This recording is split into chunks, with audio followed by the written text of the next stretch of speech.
I want to share with you a mental strategy that has allowed me to literally learn chapters of the Bible in a short amount of time. I like to call it the story building technique. So basically, how it works is as you go verse by verse through the chapter, you create a story using images that align with what the verse is saying. So, to give you an example of how it works, I'm going to use one of my favorite chapters, Psalms 23. I'll say it quickly so you kind of get the outline. The Lord is my shepherd, I shall not want.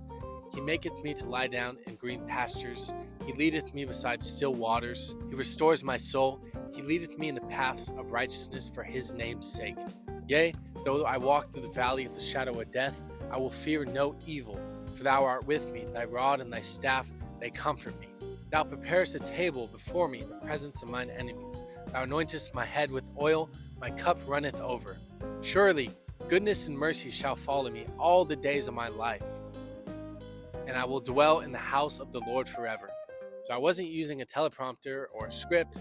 I was just going through the story in my head. So let me explain how to do this. I'll go verse by verse. So let's start from the top. The Lord is my shepherd. So you can imagine either yourself on a farm or you're a sheep and the Lord being your shepherd, Jesus. And I shall not want. I go like this. I cross my arms. I shall not want. So I see the Lord being my shepherd, and then I go like this. I shall not want. So he maketh me lie down in green pastures. So you can picture Jesus scooping up the sheep, setting them down on some nice green grass.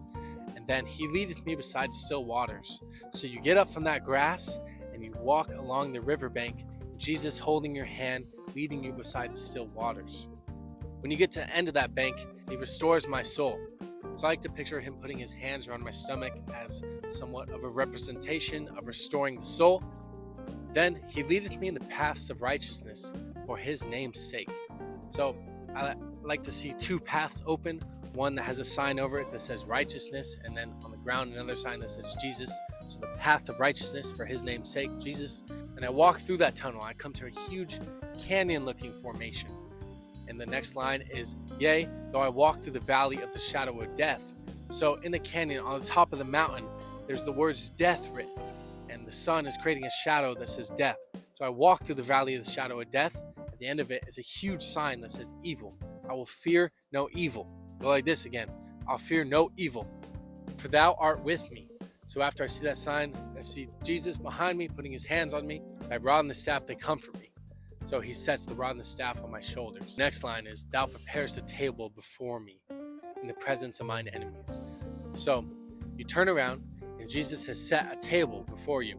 And there's enemies sat around the table. And you take a seat. He anointeth my head with oil, my cup runneth over.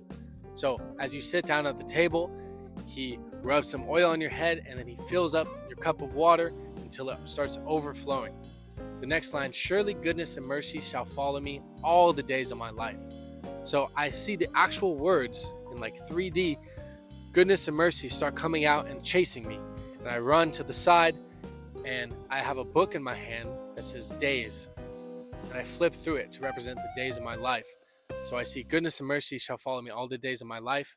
And at the end, there's a hut that said the Lord's house. So I will dwell in the house of the Lord forever. So I go and sit down in there to end the story. As you can see, using stories makes it very easy to remember.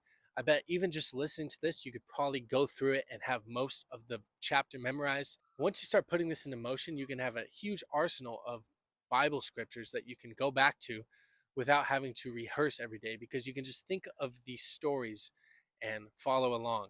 So let me know what you think about this strategy. I thought it was pretty fun and unique. I have never really heard anyone use this for Bible scriptures. Let me know what chapter of the Bible you're going to try and memorize using this strategy and if you think it will be useful. Thank you for watching. Please make sure to like and subscribe. I'll see you next time.